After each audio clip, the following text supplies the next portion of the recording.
आपका स्वागत है स्कॉलर अलाइट में। जो लोग ये वीडियो पहली बार देख रहे हैं तो उनसे रिक्वेस्ट है कि आप सबसे पहले हमारे चैनल को सब्सक्राइब कर लीजिए।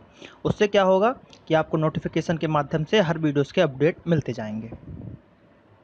चलिए, ये जो सेकंड पार्ट है SSC CGL history top 100 question का पार्ट 2 है। इसके अंदर अगेन मैं 25 क्वेश्चंस को डिस्कस करूंगा जो कि एसएससी सीजीएल के लिए बहुत ही इंपॉर्टेंट क्वेश्चंस रहेंगे। इसके पहले पार्ट 1 में मैंने आपको 25 क्वेश्चन बता चुका हूं और यहाँ पे ये 26 से 50 तक रहेगा। चलिए देखते हैं।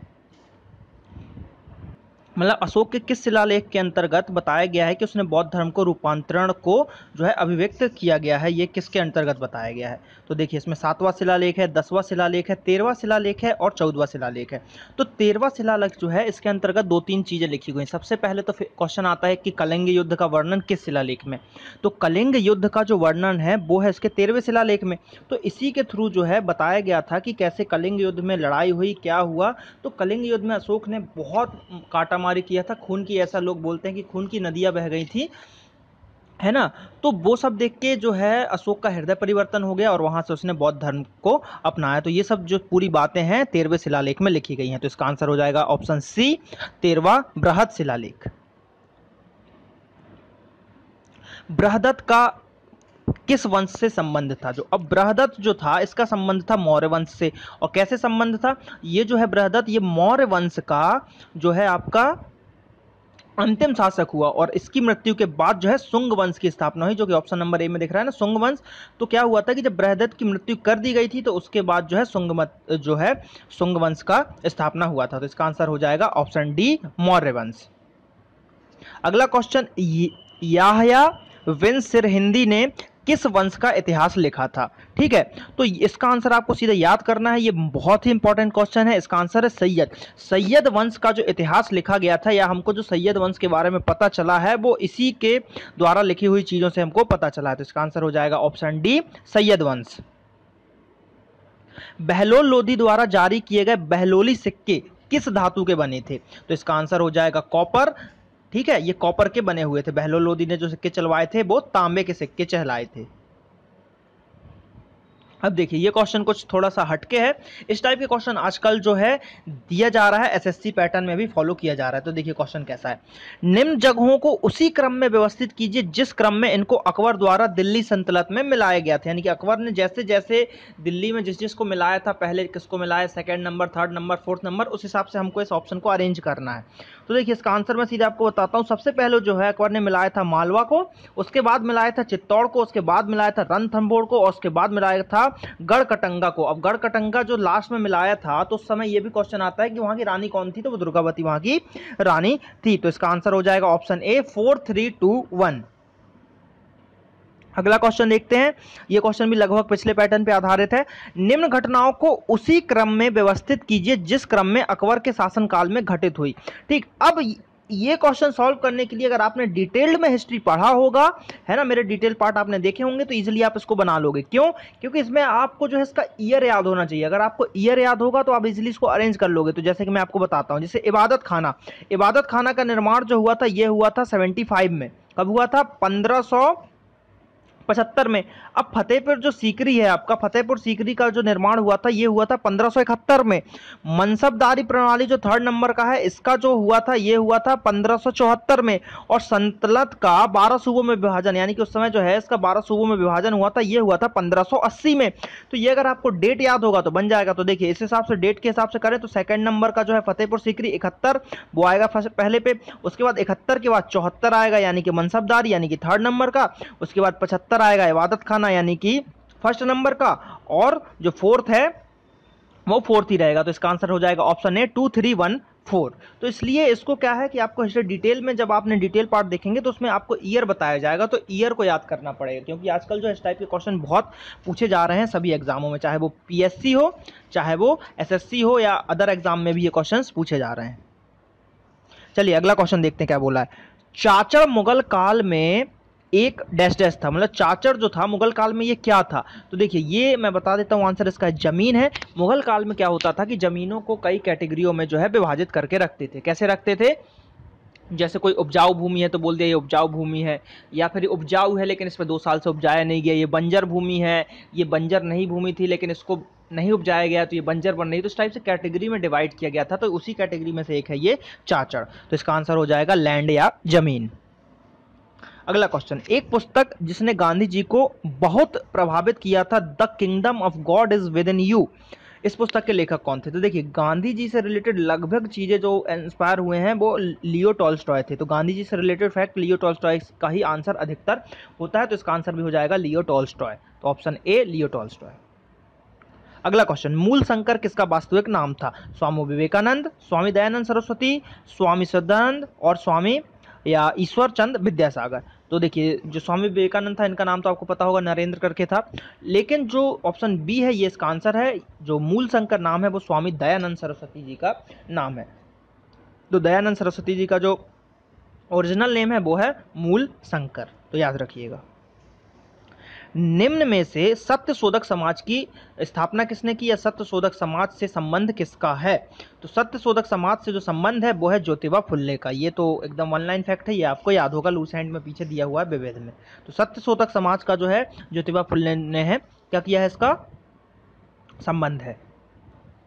अगला क्वेश्चन, निम्न में से कौन साइमन कमीशन का सदस्य था? अब देखिए साइमन कमीशन जिसका गठन हुआ 1927 में, लेकिन भारत कब आया? वो भारत आया आपका 1928 में, ठीक है, भारत आया 1928 में। तो अब इसमें 7 लोग थे और 7 के साथ अंग्रेज थे, तो इसने क्वेश्चन पूछा है कि इनमें से, इन 4 ऑप्शन में से कौन है जो उस साइमन कमीशन के सदस्य में था?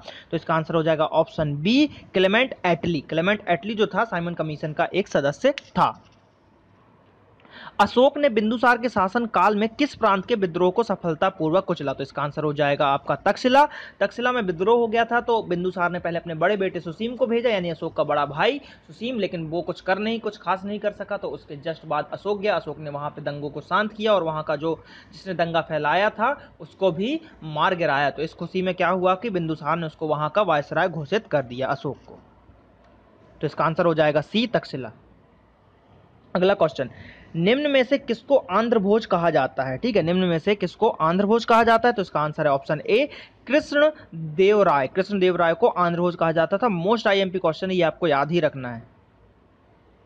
न्यू इंडिया भारत में प्रकाशित एक अखबार था, इसका किससे संबंध था? तो देखिए न्यू इंडिया, अब बाल गंगाधर तिलक है, इन्होंने भी अखबार निकाले थे, तो इन्होंने केसरी निकाला था, ठीक है, लेकिन ये अखबार जो है न्यू इंडिया, ये किसका है? ये है एनी बेसेंट का। एनी बेसेंट का है। अब एनी बेसेंट ने जो है 2 अखबार निकाले थे या 2 पत्रिकाएं निकाली थी, एक है न्यू इंडिया, ठीक है, और दूसरे का नाम आपको बताना है कमेंट करके। तो आप बताइएगा कि एनी बेसेंट की जो दूसरी अखबार है वो क्या नाम है उसका। इसका आंसर हो जाएगा डी एनी बेसेंट। निम्न में से किसने साइमन कमीशन का विरोध नहीं करने का फैसला लिया था? जस्टिस पार्टी, पंजाब नौजवान भारत सभा, हिंदुस्तान सेवा दल और इनमें से सभी।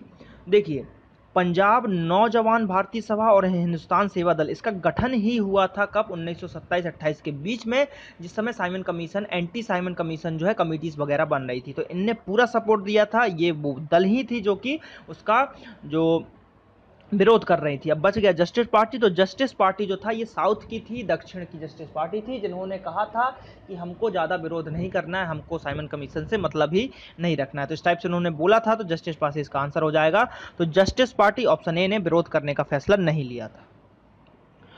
तिलक द्वारा स्थापित होम रूल लीग का मुख्यालय कहाँ है? अब देखिए होम रूल लीग, अब होम रूल लीग जो है जो बाल गंगाधर तिलक और एनी बेसेंट के द्वारा स्थापित किया गया था, और मेनली जो इसका इफेक्ट दिखा वो मद्रास एरिया में दिखा आपका, ठीक है, लेकिन यहाँ पे क्वेश्चन पूछा गया है कि उसका हेडक्वार्टर कहाँ है। तो उसका हेडक्वार्टर की बात करें तो उसका हेडक्वार्टर है दिल्ली में।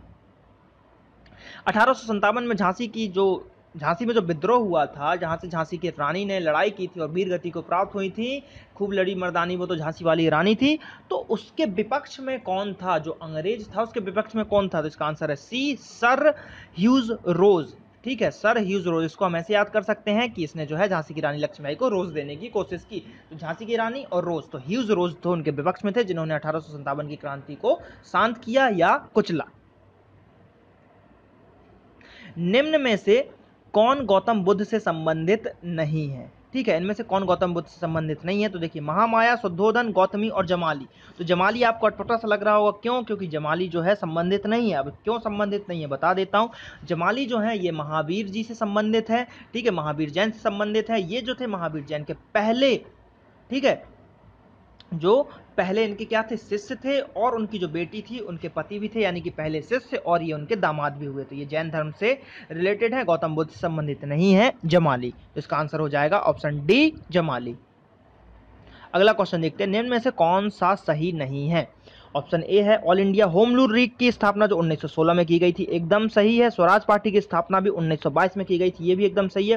सीआर दास की मृत्यु 1927 में हुई, ये एकदम गलत है। और साइमन कमीशन जो है 1928 में भारत आया, ये भी सही है।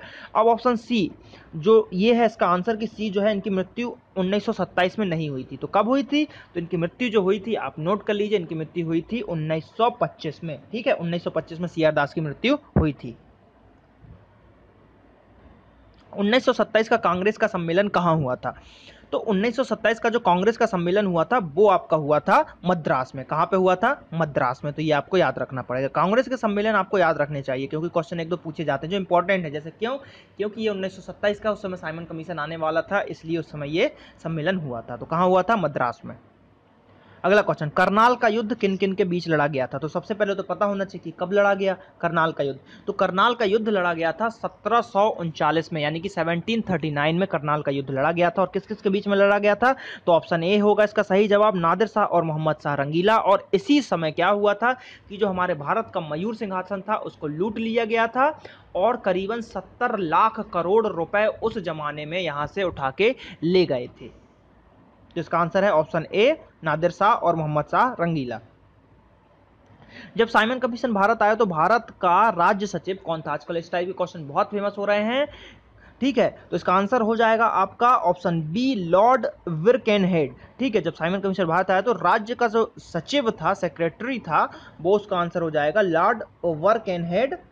ठीक है, ऑप्शन बी। अगला क्वेश्चन देखते हैं, अंबालाल साराभाई किससे संबंधित है इनमें से। तो देखिए सबसे पहले तो अंबालाल साराभाई का मैं बता देता हूं, जो गांधी जी ने सबसे पहले अपना आश्रम बनाया था, साबरमती आश्रम, तो उस आश्रम को बनाने के लिए जो जमीन दी थी गांधी जी को, वो दी थी अंबालाल साराभाई ने। और अब ये कैसे संबंधित है, इसका आंसर है ऑप्शन डी, अहमदाबाद मिल धरना से संबंधित है। अब इसका संबंध इसलिए है क्योंकि जो अंबालाल साराभाई थे, इनकी जो बहन थी, उनकी भी मिलें वगैरह चलती थी और इनकी भी मिलें चलती थी। तो अहमदाबाद में इनका मिल था, तो मिल स्ट्राइक जब हुआ था तो इनके यहाँ भी हुआ था, तो इसलिए ये मिल स्ट्राइक से जो है संबंधित है। लेकिन अगर ऑप्शन में होता ये वर्धा आश्रम की जगह अगर साबरमती आश्रम होता तो फिर साबरमती भी आश्रम हो सकता था, क्योंकि साबरमती आश्रम के लिए इन्होंने गांधी जी को जमीन दी थी। तो ये फैक्ट्स हैं, कुछ याद रखिएगा। स्वामी दयानंद सरस्वती ने कौन सी पुस्तक नहीं लिखी है। ठीक है, वेदभास से हिंद स्वराज, वेदभास से भूमिका और सत्यार्थ प्रकाश। ठीक है, तो इसका आंसर हो जाएगा बी, हिंद स्वराज। लेकिन अब आपको कमेंट में बताना है कि हिंद स्वराज किसने लिखा। ठीक है, बाकी ये तीन पुस्तक जो हैं दयानंद सरस्वती की है, तो हिंद स्वराज इसका आंसर हो जाएगा। अगला क्वेश्चन, निम्न में से कौन सी अंग्रेजी भाषा में प्रकाशित की गई है। केसरी, मराठा, तत्वबोधिनी पत्रिका या इनमें से सभी। उसने पूछा ये पत्रिकाएं हैं, इनमें से कौन सी इंग्लिश में है। देखिए केसरी जो कि बाल गंगाधर तिलक के द्वारा निकाला गया था, तो ये जो है केसरी नाम है, लेकिन ये मराठी लैंग्वेज में थी। किसमें थी, मराठी लैंग्वेज में थी।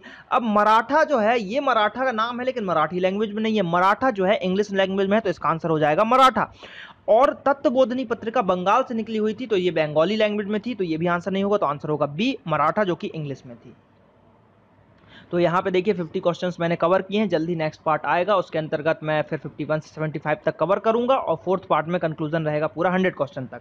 ठीक है, तो अब आप लोगों का काम है कि हमारा फेसबुक पेज है www.facebook.com/scholarlight, इसको भी आप इसको लाइक कीजिए, कमेंट कीजिए।